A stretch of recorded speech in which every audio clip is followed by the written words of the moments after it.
এটা যত শুনবো ততই আমাদের জন্য কল্যাণকর হবে। এখানে পল্টন মাঠে ইসলামী পাঠাগার মাহফিলের আয়োজন করছে। সেই শুরু হয়েছিল এটা খিলগা হাই স্কুল মাঠ থেকে, তারপরে কমলাপুর স্টেশন ময়দান থেকে, এরপরে সেন্ট্রাল গভর্নমেন্ট হাই স্কুল মাঠ, তারপরে পল্টন, সব মিলিয়ে এখানে হলো 28 বছর একটানা। চট্টগ্রামে হলো এবছর 26 বছর একটানা, কুমিল্লায় হলো 25 বছর, সিলেটে হলো 30 বছর। আলহামদুলিল্লাহ বলুন। এই যে 30 বছর, আর এর আগে মাহফিল বিভিন্ন জায়গায় আল্লাহ করাচ্ছেন, কোরআনে কারিমের তাফসীরের খেদমত আল্লাহ তাআলা করার তৌফিক আমার মতো একটা ছোট্ট গোলামকে দিলেন, তা প্রায় 42 বছর পার হলো, কোনো শেষ করতে পারি নাই। আমি যাদের ছাত্র হওয়ার যোগ্যতাও রাখি না, তারাও শেষ করতে পারেন নাই কোরআনে কারিম। একদিন হয়তো প্রশান্ত মহাসাগরের পানি কতটুকুন তা হয়তো একদিন পরিমাপ করা সম্ভব হলেও হতে পারে, কিন্তু কোরআনের গভীরতা কতখানি তা বোধহয় পরিমাপ করে মানুষের পক্ষে সম্ভব হবে না। এর কোনো শেষ নাই। আল্লাহ তাআলা বলছে, قُلْ لَوْ كَانَ الْبَحْرُ مِدَادًا لِكَلِمَاتِ رَبِّي لَنَفِدَ الْبَحْرُ قَبْلَ أَن تَنفَدَ كَلِمَاتُ رَبِّي وَلَوْ جِئْنَا بِمِثْلِهِ مَدَدًا। আল্লাহ তাআলা বলেন, নবী আপনি বলুন, তাম পৃথিবীর সমস্ত সমুদ্র মহাসমুদ্রের পানিগুলি যদি কালি হয়ে যায়, আর তাই দিয়ে যদি আমার রবের কালেমার ব্যাখ্যা লেখা যদি শুরু হয়ে যায়, লিখতে লিখতে তাম পৃথিবীর পানিগুলি শেষ হয়ে যাবে, আমার রবের কালেমার ব্যাখ্যা লেখা শেষ হবে না। এ হচ্ছে আল্লাহ তাআলার সেই কালাম। এ কোরআন পৃথিবীতে মানবতার কল্যাণের জন্য নাজিল হয়েছে। কোরআন এসেছিল একটি বর্বর যুগে, একটা মৃত্যুপ্রায় জাতিকে জিন্দা করেছে একখানা কিতাব। সুবহানাল্লাহ বলবেন না? রক্তক্ষয়ী বিপ্লব নয়, একখানা কিতাব একটা বিপ্লব করতে পারে বিশ্বব্যাপী। কোরআন তার উৎকৃষ্ট উদাহরণ। দুনিয়ায় যত বিপ্লব হয়েছে, এর এক একটা বিপ্লব করার জন্য, বিপ্লবকে সফল করার জন্য লক্ষ লক্ষ মানুষকে হত্যা করতে হয়েছে। এখনো রাশিয়ায় গণকবর পাওয়া যাচ্ছে, লক্ষ লক্ষ মানুষের মাথার খুলি হাড্ডি গুড্ডি পাওয়া যাচ্ছে, কিন্তু তাতে করে কোনো কল্যাণ আসে নাই। নবী করিম সাল্লাল্লাহু আলাইহি সাল্লাম এই কোরআন দিয়ে এক বিপ্লব সাধন করেছিলেন, একা শুরু করেছিলেন, আওয়াজ দিয়েছিলেন লা ইলাহা ইল্লাল্লাহ, একা আওয়াজ দিয়েছিলেন। সেই আওয়াজের জের ধরে, ওই আওয়াজের রেশ ধরে চলে এসেছে এ পর্যন্ত, চলবে কিয়ামত পর্যন্ত। বিশ্বকবি আল্লামা ইকবাল কি সুন্দর করে বলছেন, मगरिब की वादियों में गूंजी अदा हमारी, मगरिब की वादियों में गूंजी अदा हमारी, थमथा न था किसी से सैल रवा हमारा। প্রাচ্য এবং প্রতীচ্যে, পাহাড়ে এবং পর্বতে আমার আজানের আওয়াজ উচ্চারিত হবে। ইথারে, বাতাসে, অক্সিজেনে, সমুদ্রের তরঙ্গমালার উপর দিয়ে গোটা বিশ্বে ছড়িয়ে পড়বে কালেমার আওয়াজ। ঠেকাবার ক্ষমতা কারো হবে না ইনশাআল্লাহ। সেই যে একা শুরু করেছেন নবী করিম সাল্লাল্লাহু আলাইহি সাল্লামের কোরআনের আওয়াজ, সারা পৃথিবীতে এখন সেই কালেমার অনুসারী, সেই কোরআনের অনুসারীদের দেশের সংখ্যা পৃথিবীতে 157টি। এই 157টির দেশের মধ্যে অর্ধশত দেশ মুসলমানদের অধিকারভুক্ত। এই পৃথিবীতে যত সম্পদ আছে, সমস্ত সম্পদের অন্তত 60% সম্পদ হচ্ছে মুসলমানদের করায়ত্ত। খনিজ পদার্থের অন্তত 55% এই মুসলমানদের করায়ত্ত রয়েছে। আমরা বাংলাদেশও পিছিয়ে নেই। পৃথিবীর দ্বিতীয় বৃহত্তম মুসলিম দেশ বাংলাদেশ। এই দেশকে যারা হত দরিদ্র দেশ বলে, আমি তাদের সাথে আক্ষরিক অর্থে একমত নই। আমাদের দেশেও আল্লাহ তাআলা অনেক নিয়ামত দিয়েছেন। এখানে রয়েছে আমাদের বনজ সম্পদ, রয়েছে কৃষি সম্পদ, রয়েছে মৎস্য সম্পদ, পশু সম্পদ, রয়েছে পানি সম্পদ, সর্বোপরি রয়েছে মানব সম্পদ। অভাব নাই। অভাব যেটা, সেটা হচ্ছে সব থেকে বড় ক্রাইসিস এই জাতির যদি কিছু থাকে, তাহলে সেটা হচ্ছে সৎ, যোগ্য, সাহসী, ইমানদার নেতৃত্বের অভাব।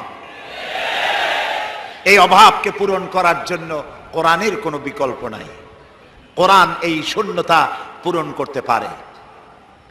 সেই কথাগুলি আমি গতকাল এবং তার আগের দিন আপনাদের সামনে পেশ করেছি। আজকেও বাকি কথা আলোচনা করব। আপনাদের কি মনে আছে কোন সূরা আলোচনা করতেছিলাম? সূরা লোকমান। সূরা লোকমানের দ্বিতীয় রুকু থেকে আমরা আলোচনা করেছিলাম।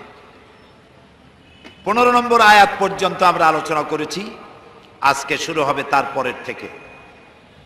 সেজন্য শর্ত হচ্ছে প্রতিদিনের মতো আমরা শয়তানের ওয়াসওয়াসা থেকে আল্লাহর কাছে পানাহ চেয়ে নিতে হবে। আল্লাহ তাআলা বলেছেন কোরআন তেলাওয়াতের সময়, ফাস্তাইজ বিল্লাহি মিনাশ শাইতানির রাজিম, শয়তানের ওয়াসওয়াসা থেকে আল্লাহর কাছে পানাহ চেয়ে নিও।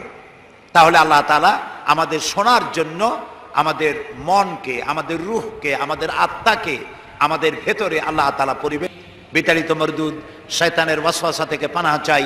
পরম করুণাময় আল্লাহ রাব্বুল আলামিন নামে শুরু করছি। ইয়া বুনাইয়া ইন্নাহা ইন তাকু মিসকালা হাববাতিন মিন খারদালিন ফাতাকুন ফি সাখরাতিন আও ফিস সামাওয়াতি আও ফিল আরদ ইয়াতি বিহাল্লাহ ইন্নাল্লাহা লাতীফুন খাবীর। হে প্রিয় বৎস, যদি তোমার সরিষার দানার মতো ছোট্ট কোনো আমল, তা যদি কোনো শিলাখণ্ডের মধ্যে লুকিয়ে থাকে, অথবা তা যদি হারিয়ে যায় মহাশূন্যের কোথাও, অথবা তা পৃথিবী অথবা আকাশে কোথাও লুকিয়ে থাকে, ইয়াতি বিহাল্লাহ, আল্লাহ তাআলা তা উপস্থিত করবেন। ইন্নাল্লাহা লাতীফুন খাবীর, আর আল্লাহ হচ্ছেন অত্যন্ত সূক্ষ্মদর্শী এবং সব কিছু সম্পর্কে পরিজ্ঞাত। এ হচ্ছে 16 নম্বর আয়াতের আক্ষরিক তর্জমা। চলুন এবার ব্যাখ্যায় চলে যাই। আপনাদের মনে আছে যে আল্লাহ তাআলা হযরতে লোকমান, তিনি নবীও নন, রসুলও নন, তার একটি নসিহত যা তিনি বিশ্ববাসীকে করেন নাই, নসিহত করেছিলেন কাকে? তা কি মনে আছে? ছেলেকে। আল্লাহ তাআলার কাছে নসিহত এত পছন্দ হলো যে লোকমান নবীও নন, রসুলও নন, নসিহত করেছেন তার ছেলেকে। সেই নসিহতটা আল্লাহ তাআলা কোরআনে উঠায় দিয়া হযরতে লোকমানের নামে সূরা নাজিল করে লোকমানকে আল্লাহ তাআলা চিরন্তন করে দিলেন। গতকাল আলোচনা করেছিলাম হযরতে লোকমান নসিহত শুরু করলেন।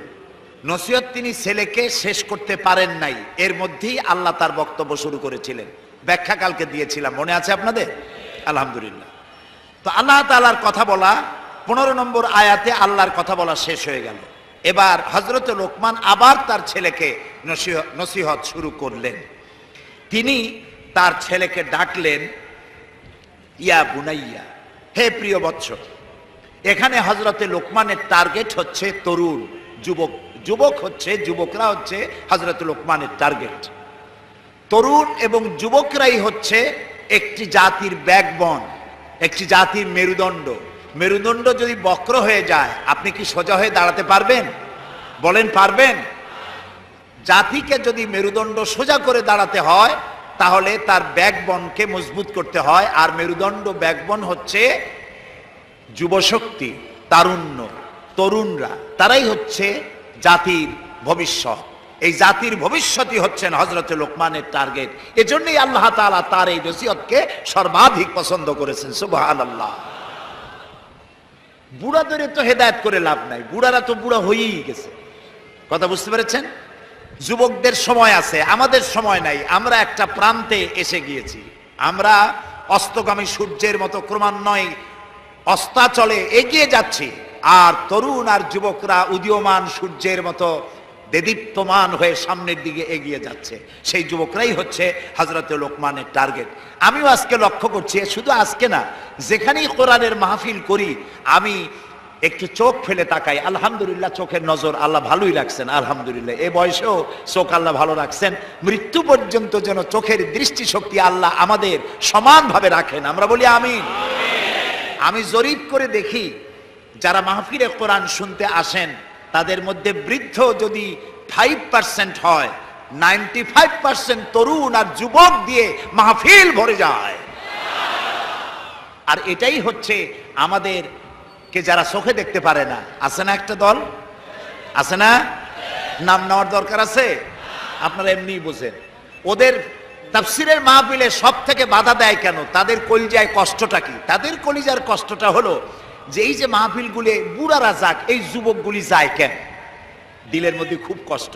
আর এই যুবকেরা যখন আসে, ঘন্টার পর ঘন্টা বসে থেকে দাঁড়িয়ে থেকে কোরআনে কারীম শুনে এক পর্যায়ে কলিজাটা নরম হয়ে যায়। তরুণদের দিল নরম, আলহামদুলিল্লাহ বলেন।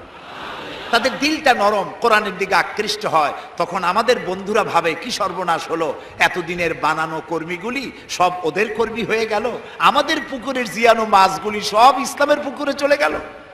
এটা তাদের জন্য হেভি লস, সহ্য করতে পারে না। তাই তারা 144, তারপরে কি বলে 144 ধারা, এরপরে হরতাল ইত্যাদি দিয়ে বন্ধ করার বহুত চেষ্টা করেছে। কিন্তু এটা, এই আওয়াজটা হচ্ছে আল্লাহ তাআলার আওয়াজ, যে কোরআনের আওয়াজ কার? এইটা বন্ধ করার ক্ষমতা কারণ এই তরুণদেরকে হযরতে লোকমান টার্গেট নিলেন, জাতির মেরুদণ্ড এই তরুণদেরকে। কারণ তরুণরা ঘুম আসেই ইবাদত করতে ইচ্ছে করে না, আর বুড়োরা ইবাদত করতেই চাইবে, রাত্রে ঘুম আসে না, কাশতে কাশতে অস্থির। তাহাজ্জুদ পড়া ছাড়া করবে নাকি? এই বিষয়টা বুঝাবার জন্য আমি বলি মাঝে মধ্যে যে মসজিদের ইমাম অথবা প্রাইমারি স্কুলের মাস্টার যদি বলে যে আমি ঘুষ খাই না, এই কথার কোনো দাম আছে? আপনারা বলেন, কথা বোঝেন নেই। মসজিদের ইমামে আর প্রাইমারির মাস্টাররা যদি বলে যে আমি ঘুষ খাই না, এই কথার দাম আছে? আপনারে ঘুষ দেয় কেনা? এই কথা যদি এসপি বলে, যদি ডিসি বলে, যদি মন্ত্রী বলে, এমপি বলে, এই কথার দাম আছে। কারণ দিনে রাত্রে 24 ঘন্টা ঘুষের হাতছানি তাদের সামনে আসে। একজন বুড়ো তো বলবেই আমি আজ তাহাজ্জুদ পড়ছি, রোজা রাখছি। রোজা তো রাখবেনি, কারণ ঘরে জায়গা নাই, বউতে চোখে দেখতে পারে না, তাবলীগের সেল্লা দেওয়া ছাড়া উপায় থাকে না। তাহাজ্জুদ পড়ার জন্য রাতের বেলা উঠে আর ঘুম আসে না, তাহাজ্জুদ ছাড়া করবেনটা কি? কিন্তু যুবক ছেলে, ওর তো সন্ধ্যার পরই দুনিয়ার ঘুম আসে আওয়ারে চাইবিয়া ধরে। এই সময় যদি এশার নামাজ পড়ে ঘুমিয়ে গেল, রাত 12টার পরে কোন যুবক যদি উঠে আল্লাহর ইবাদত করে, তাহাজ্জুদের নামাজ আদায় করে, আল্লাহর নবী বলেছেন কিয়ামতের দিন আল্লাহর আরশের ছায়া ছাড়া কোনো ছায়া যেদিন থাকবে না, ওই দিন 7 শ্রেণীর লোকদেরকে আল্লাহ তাআলা আরশের নিচে ছায়া দিবেন। তার মধ্যে এক শ্রেণী হলো ওয়াশাবুন নাশাফি ইবাদাতিল্লাহ, ওই সব যুবক যারা রাত কাটিয়েছে আল্লাহর ইবাদতের মধ্য দিয়ে, রাত গুজরান করেছে আল্লাহর ইবাদত তেলাওয়াত নামাজের মধ্য দিয়ে। আল্লাহ তাআলা কিয়ামতের দিন আরশের নিচে যুবকদেরকে জায়গা করে দিবে। আজ এই পল্টন ময়দানে হাজার হাজার যুবকদের উদ্দেশ্যে বলি, যুবকেরা, তোমাদেরকে রাজনৈতিক দলের লোকেরা তোমাদেরকে লাঠিয়াল বাহিনী হিসেবে ব্যবহার করে।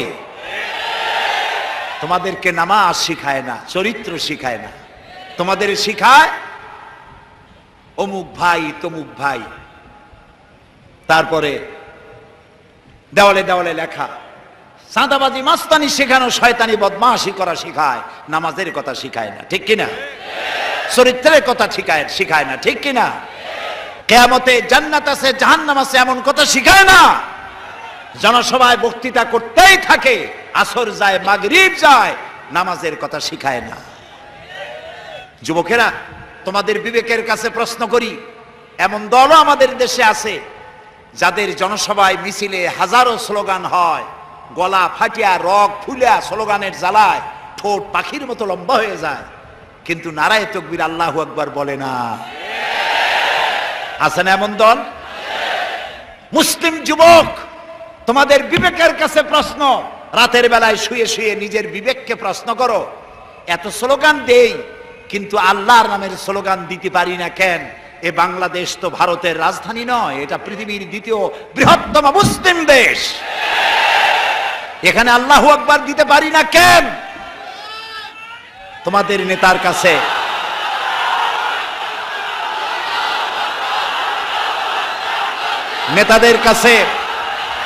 নেতাদের কাছে এই প্রশ্ন করা উচিত। নেতাদের কাছে এই প্রশ্ন করা উচিত, তোমার বাপের নামে দাদার নামে রাজনীতির নামে হাজারে স্লোগান আমাদের দিয়ে দেওয়াও, কিন্তু এই বিশাল আকাশটার মালিক, আমার জীবনের মালিক আল্লাহর নামে স্লোগান দিতে পারি না কেন? একটু জিজ্ঞেস করো। তোমাদেরকে ব্যবহার করে লাঠিয়াল বাহিনী হিসেবে, ক্ষমতায় যাওয়ার সিঁড়ি হিসেবে তোমাদেরকে ব্যবহার করে। এই ক্ষমতায় যাওয়ার উন্মাদ এই দলগুলি থেকে বেরিয়ে আসো। তোমরা তো খাব্বাব খুবাইবের উত্তরসূরি, তোমরা হযরত বেলালের উত্তরসূরি, তোমরা সূর্য সেনের উত্তরসূরি নও, রবীন্দ্রনাথের উত্তরসূরি নও, খালিদ বিন ওয়ালিদের উত্তরসূরি, শরীয়তুল্লাহর উত্তরসূরি, খান জাহান আলী এবং শাহজালালের উত্তরসূরি তোমরা, গৌর গোবিন্দের উত্তরসূরি তোমরা নও। সেই মুসলিম চেতনায় জাগ্রত হতে পারলে পৃথিবীর কারো শক্তি নাই রক্ত চক্ষু দিয়ে তোমার দিকে চোখ তুলে তাকায়। এজন্যে যুবকদেরকে আল্লাহ রসুল ভালোবাসতেন, আল্লাহ নিজেও যুবকদেরকে পছন্দ করেন। সুবহানাল্লাহ। হযরতে লোকমানের সব থেকে বড় টার্গেট হচ্ছে সেই যুবশক্তি। রাসূল করিম সাল্লাল্লাহু আলাইহি সাল্লামের কাছে এই যে রাসূলুল্লাহ বললেন যে আল্লাহ আমাকে তার দ্বীন প্রতিষ্ঠার জন্য পাঠিয়েছিলেন, এই দ্বীন প্রতিষ্ঠার কাজে আমাকে সহযোগিতা করেছে আমার যুবকেরা, আর বিরোধিতা করেছে কারা? বুড়োরা। একজন যুবক দেখেন, রাসূলুল্লাহ মুতার প্রান্তরে যুদ্ধ হবে, যুদ্ধের দামামা বেজে উঠেছে, যুদ্ধটা হবে রোমানদের সাথে। 1 লক্ষ রোমান সৈন্য যুদ্ধ করতে এসেছে মুতার প্রান্তরে। রাসূলুল্লাহ মাত্র 3000 সৈন্য রেডি করলেন। ওরা আসছে কত?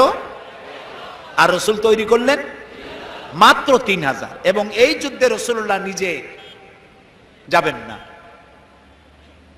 এখানে তিনি সেনাপতি নির্বাচন করার জন্য বললেন, যায়েদ কোথায়? যায়েদ দাঁড়িয়ে গেলেন, রাসূলুল্লাহ, ইয়া রাসূলুল্লাহ। রাসূলুল্লাহ বললেন, জাফর কোথায়? তিনি বললেন, লাব্বাইক ওয়া সাদাইক, চাচাতো ভাই জাফর। সব যুবক, আমি হাজির। রাসূলুল্লাহ প্রশ্ন করলেন, আব্দুল্লাহ ইবনে রাওয়াহা কোথায়? তিনি বললেন, লাব্বাইক ওয়া সাদাইক, আমরা হাজির। রাসূলুল্লাহ বললেন, যায়েদ হবে প্রথম সেনাপতি, তারপরে জাফর, এরপরে আব্দুল্লাহ বিন রাওয়াহা। যুদ্ধের সেনাপতি লাগে কয়জন? রাসূলুল্লাহ বানাইলো কয়জন? 3 জন। বুঝতে পারলেন, তিনি সেখানেই সিদ্ধান্ত নিলেন এই 3 জনও যদি না থাকে তাহলে চতুর্থ তোমরা মাঠে আর একজন বানাই নিও। তাহলে এর দ্বারা বোঝা গেল যে 3 জন শহীদ হয়ে যাবে। রাসূলুল্লাহ বলছেন, সুবহানাল্লাহ বলেন। 3 জন শহীদ হবেন, কোনো সন্দেহ নাই, বুঝতে কারো বাকি নেই। রাসূলুল্লাহ বললেন, তোমরা যাও, 3 জন গিয়ে তোমরা তোমাদের মা বাবা স্ত্রীর কাছ থেকে বিদায় নিয়ে আসো। সুবহানাল্লাহ। হযরতে যায়েদ বললেন, ইয়া রাসূলুল্লাহ, আমার তো আর যাওয়ার জায়গা নাই, আপনি আমার পিতা, হযরত আয়েশা আমার মা, আপনি নির্দেশ করেছেন, সামি'না ওয়া আতা'না, শুনছি এবং আমার মাথাকে অবনত করে দিলাম আপনার হুকুমের সামনে। হযরতে জাফর চলে গেলেন নিজের বাড়িতে, স্ত্রীকে ডেকে বললেন, স্ত্রী, রাসূলুল্লাহ আমাকে নির্দেশ করেছেন মুতার প্রান্তরে যুদ্ধে যাওয়ার জন্য, আমি চলে যাব, তোমার কাছে বলতে এলাম। রাসূলুল্লাহ নির্দেশ না করলে বলতেও আসতাম না। আমি যদি শহীদ হয়ে যাই, আমি যদি আর না ফিরি, আমার সন্তানগুলিকে আমার রাস্তায়ও, এই রাস্তায়, দ্বীনের রাস্তায় তাদেরকে তৈরি করবে।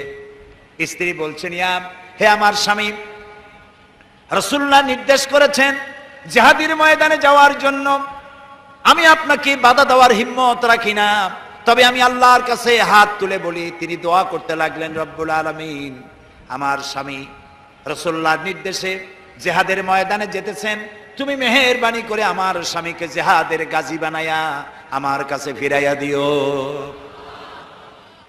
হযরতে জাফর তরবারিটা খাপের মধ্য থেকে বের করে তরবারির উল্টা দিক দিয়া স্ত্রীর মোনাজাত করা অবস্থায় তার হাতের উপরে মৃদু আঘাত করলেন আর বললেন, স্ত্রী হাত নামাও, উল্টা দোয়া করো না। রাসূলুল্লাহ আমার নাম দ্বিতীয় নাম্বারে বলেছেন, আমার আগেও একজন আছে, পরেও একজন আছে, মুতার প্রান্তরে আমি যে শহীদ হব তাতে কোনো সন্দেহ নাই। উল্টা দোয়া করো না, বরং আমার শাহাদাত মঞ্জুরের জন্য দোয়া করো, আর এই আমার সন্তানগুলিকে দ্বীনের রাস্তায় পরিচালিত করো। আর আমি তোমার কোনো হক আদায় করতে পারি নাই, আমারে মাফ করে দিও। হযরতে জাফর সালাম দিয়ে চললেন, পিছনে স্ত্রী কাটা কবুতরের মতো ছটফট করছে, আর ছোট ছোট বাচ্চারা পিছনে দৌড়াচ্ছে, আব্বা আব্বা বলে কাঁদতেছে। হযরতে জাফর পিছনের দিকে একবার ফিরে তাকায়, দেখলেন না কে কান্দে কে দৌড়ায়। যুবক আব্দুল্লাহ বিন রাওয়াহা, তিনি নতুন বিবাহ করেছেন, আজকের রাত তার বাসর সজ্জার রাত। রাসূলুল্লাহ হুকুম করেছেন জিহাদে যেতে হবে। তিনি চলে গেলেন নিজের বাড়িতে। বাড়ি গিয়ে শুনতে পান রাতের বেলায় স্ত্রী তেলাওয়াত করতেছেন কোরআনে কারীম। হযরতে আব্দুল্লাহ বলছেন, স্ত্রী একটু কোরআন পড়া বন্ধ করো, আমার কথা শোনো। আল্লাহর নবী আমাকে জিহাদের জন্য যাওয়ার জন্য আমাকে নির্দেশ করেছেন, আমি জিহাদে চলে যাচ্ছি। তোমার সঙ্গে বিবাহ হয়েছিল, আমি তোমার কোনো হক আদায় করতে পারি নাই, এজন্য আমারে তুমি মাফ করে দিও। স্ত্রী বলল, প্রাণের স্বামী, আমি শুনেছি এই মদিনায় আপনি সুপুরুষ, এক সুদর্শন যুবক, প্রাণ ভরে একবার দেখতেও পারি নাই, আপনি একবার আমার রুমের ভিতরে আসেন, আপনার চেহারাটা আমি একটু দেখে নেই। স্বামী বললেন, আমি তোমার রুমে ঢুকবো না, আমি তোমার রুমের ভিতরে যাব না, আমি এখনই যুদ্ধে রওনা করব। স্ত্রী বলছেন, প্রাণের স্বামী, রুমের ভিতরে প্রবেশ করলে পরে আমি কোনো প্রেম নিবেদন করব না, শুধু একবার চেহারাটা ভালো করে দেখে রাখতে চাই, কারণ কিয়ামতের ময়দানে আমি যেন আপনাকে স্বামী বলে চিনে নিতে পারি। হযরত আব্দুল্লাহ বলছেন, প্রিয়তমা স্ত্রী শোনো, যদি তোমার এই ধারণাই হয়, এই নিয়ত যদি থাকে, আর আমার শাহাদাতের পরে যদি তুমি সবর করতে পারো, আমাকে আর দেখার দরকার নাই। আল্লাহ যদি আমার শাহাদাত মঞ্জুর করেন, তাহলে কিয়ামতের দিন জান্নাতের ভেতরে তোমাকে আমাকে স্বামী স্ত্রী হিসাবে আল্লাহই পরিচয় করাইয়া দিবে। হযরত আব্দুল্লাহ চলে গেলেন জিহাদের ময়দানে। যুদ্ধ শুরু হয়ে গেল। 3000 সৈন্য রাসূলুল্লাহর পাঠানো সাহাবীদের প্রচন্ড আক্রমণে রোমান সৈন্যরা পালায়ে কুল পাচ্ছে না। হযরতে যায়েদ শহীদ হলেন, হযরতে জাফর তার ডান হাত কাটা গেল, তার বাম হাত কাটা গেল, এবার ঝুলন্ত, হাত কাটা, পা কাটা, এই অবস্থায় তিনি পড়ে আছেন। হযরতে আব্দুল্লাহ বিন রাওয়াহা তিনি ছুটে গেলেন তরবারি ধরার জন্য, তিনি ছুটে গেলেন ইসলামের পতাকা ধারণ করার জন্য। কাছে গিয়ে দেখেন কে যেন পতাকা উঁচু করে রেখেছে। কাছে গিয়ে দেখেন হযরতে জাফর হাত কাটা দুদিকে পড়ে আছে, পা কাটা দুদিকে পড়ে আছে, শূন্য মাথাটা তার। হযরতে জাফরের শূন্য মাথা ইসলামের পতাকা ধরে কামড়ে ধরে উঁচু করে রেখে দিয়েছে। হযরতে জাফর শাহাদাতের সময় বলেছিলেন, ও আমার রাসূলের সাহাবীরা, আল্লাহ রাসূলকে আমার বিদায় সালাম আরজ করে দিও। আমি এখন আমার নাকের ভিতরে জান্নাতের সুঘ্রাণ পেতেছি, আমার মনে হয় এখনই আমার শাহাদাত নসিব হয়ে যাবে। হযরতে আব্দুল্লাহ হযরতে জাফরকে মাটির ভিতরে রাতের বেলায় স্বপ্নে দেখে হযরত জাফর ফেরেশতাদের সাথে ঘুরে বেড়াতেছে। হযরতে আব্দুল্লাহ জিজ্ঞেস করেন, স্বপ্নের ভিতরে হযরতে আবু বকর স্বপ্নে দেখতেছিলেন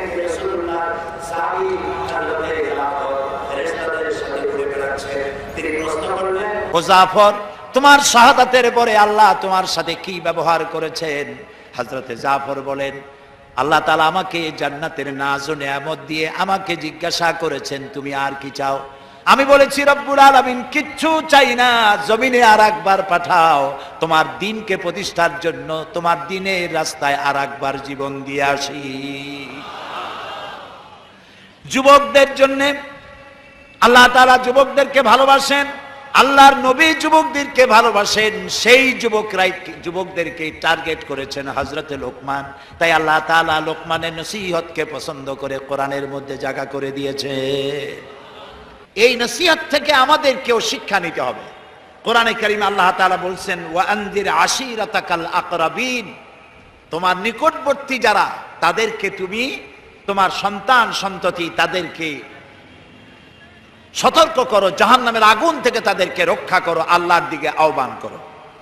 আল্লাহ রাব্বুল আলামিন বলেন, ইয়া আইয়ুহাল্লাযীনা আমানু কু আনফুসাকুম ওয়া আহলিকুম নারা, হে বিশ্বাসীরা যারা ঈমান এনেছো শোনো, কু আনফুসাকুম, তুমি নিজেকে জাহান্নামের আগুন থেকে বাঁচাও, ওয়া আহলিকুম নারা, আর তোমাদের আহাল পরিবার পরিবর্গ সন্তান সন্ততিদেরকেও জাহান্নামের আগুন থেকে তাদেরকে বাঁচাও। আমরা কি সেই চেষ্টা করতেছি? এবার কিন্তু জবাব দিতে পারিনি, আমরা করতে পারতেছি না।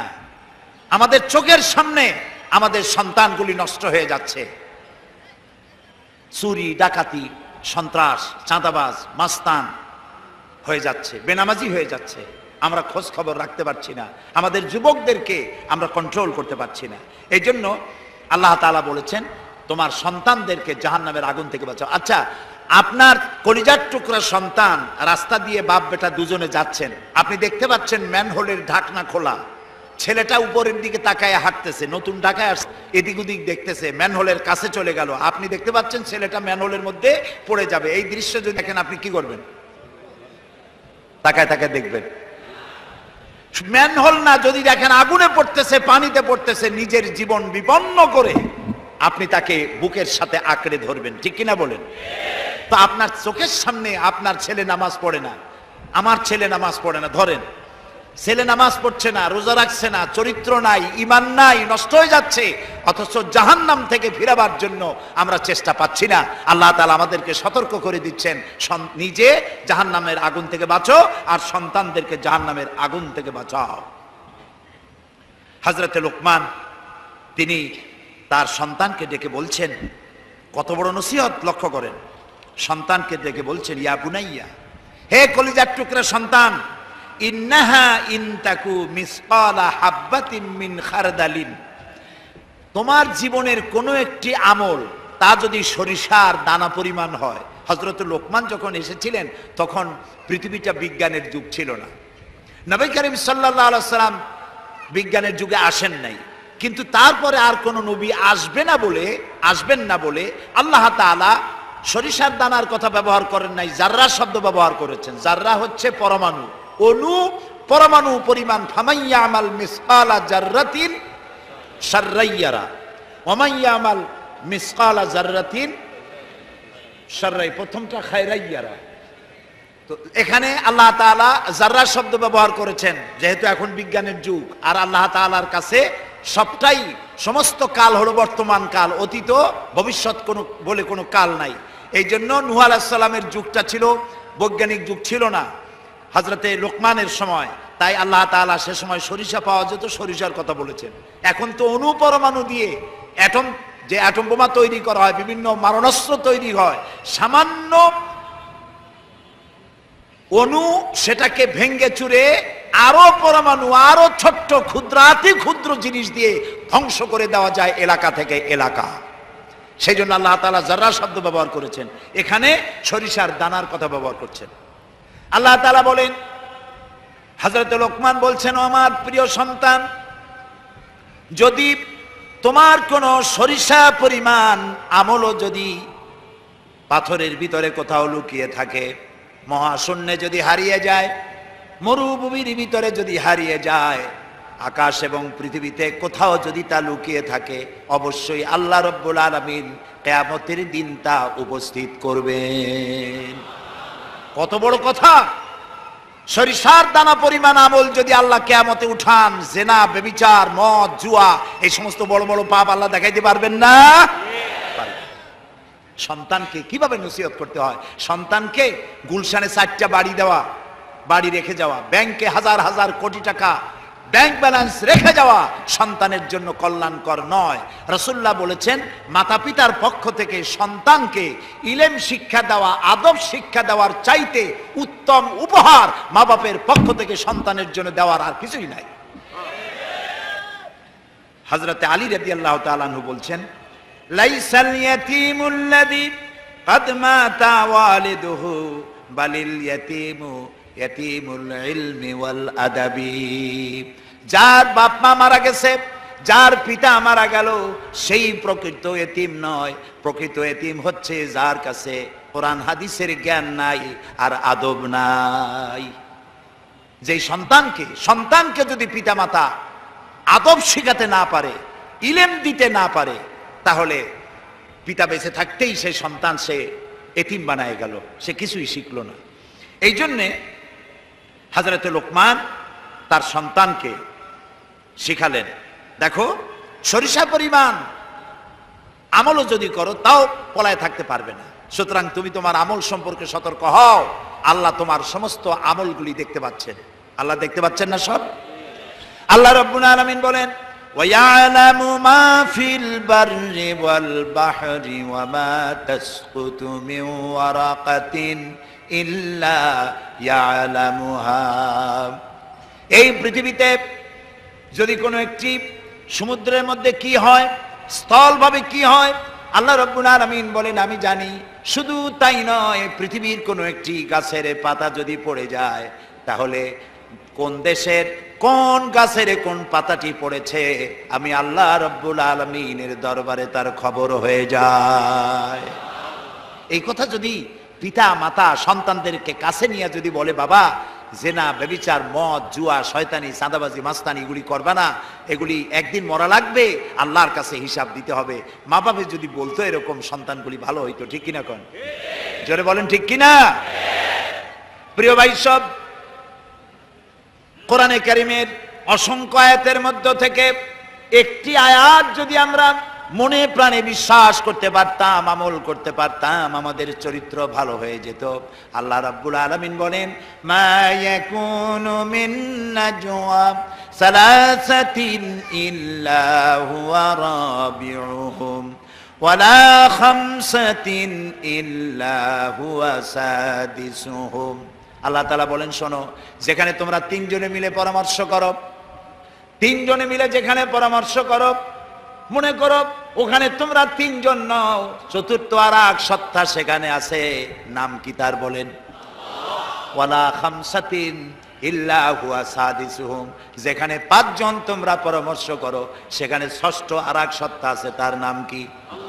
ওয়ালা আদনা মিন যালিকা ওয়ালা আকসারা ইল্লা হুয়া মাহুম আইনামা কানু। এর থেকে সংখ্যা যদি কম হও, এর থেকে সংখ্যা যদি বেশি হও, তুমি যেখানে আমি আল্লাহ সেখানে। সুবহানাল্লাহ।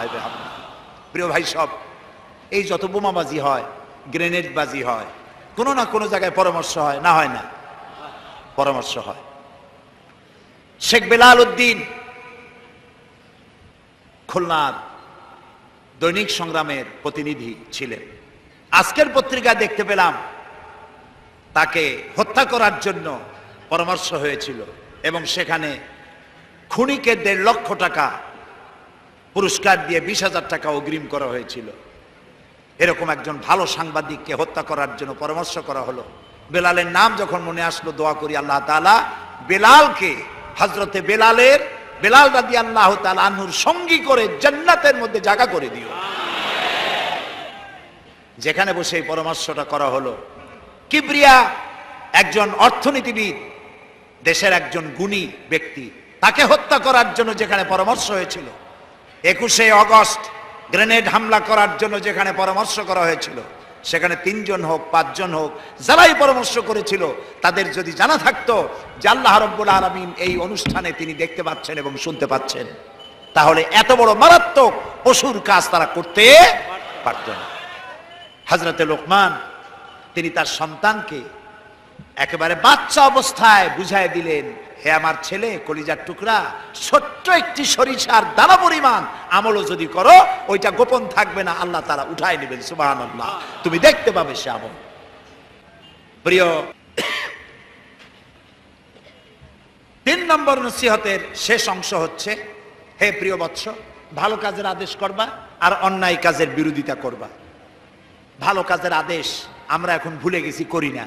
অন্যায় কাজ থেকেও মানুষকে ফিরায় রাখি না। অন্যায় চোখের সামনে হয় তাও আমরা প্রতিবাদ করি না। এই প্রতিবাদী কণ্ঠ হতে হবে আমাদের। রাসূলুল্লাহ বলেছেন, মান রা মিনকুম মুনকারান ফালিয়ুগাইয়িরহু বিয়াদি ফাইন লাম ইয়াস্তাতি ফাবিলিসানি ফাইন লাম ইয়াস্তাতি ফাবিকলবি ওয়া যালিকা আযফুল ঈমান। আমাদের কার কতটা ঈমান আছে তা পরিমাপ করার একটা থার্মোমিটার আছে। আপনারা জানেন জ্বর মাপে যে যন্ত্র দিয়া, সেটাকে কি বলা হয়? থার্মোমিটার। দুধ মাপে, অর্থাৎ দুধের মধ্যে পানি না পিওর দুধ তা মাপার জন্য একটা যন্ত্র আছে না, ওটারে কি বলে? ল্যাক্টোমিটার। এরপরে আবহাওয়া পরিমাপ করার জন্য, বৃষ্টি হবে কি হবে না ইত্যাদি পরিমাপের জন্য একটা যন্ত্র আছে, সেটার নাম কি? ব্যারোমিটার। প্রত্যেকটা জিনিস মাপার এরকম যন্ত্র আছে। ঈমান মাপারও একটা হাদিস আছে, সুবহানাল্লাহ। ঈমানটা ফার্স্ট ক্লাস, সেকেন্ড ক্লাস আর থার্ড ক্লাস, এটা মাপার একটা হাদিস আছে। সেই হাদিসটা আমি পড়ে ফেলেছি আগেই। রাসূলুল্লাহ বলছেন, তোমাদের মধ্যে যদি কেউ শরীয়ত বিরোধী কাজ কেউ দেখতে পাও, 2 হাতে বাধা দাও। কি দিয়ে বাধা দাও? বলেন জোরে। শক্তি প্রয়োগ করে বাধা দাও। ফাইন লাম ইয়াস্তাতি, যদি তুমি তা না পারো তাহলে মুখ দিয়ে বাধা দাও। ফাইন লাম ইয়াস্তাতি, যদি তাও না পারো অন্তরে অন্তরে ঘৃণা করো। তবে অন্তরে অন্তরে ঘৃণা করে চুপ করে বসে থাকলে হবে না, মনে মনে ঘৃণা করে হোমওয়ার্ক করতে হবে।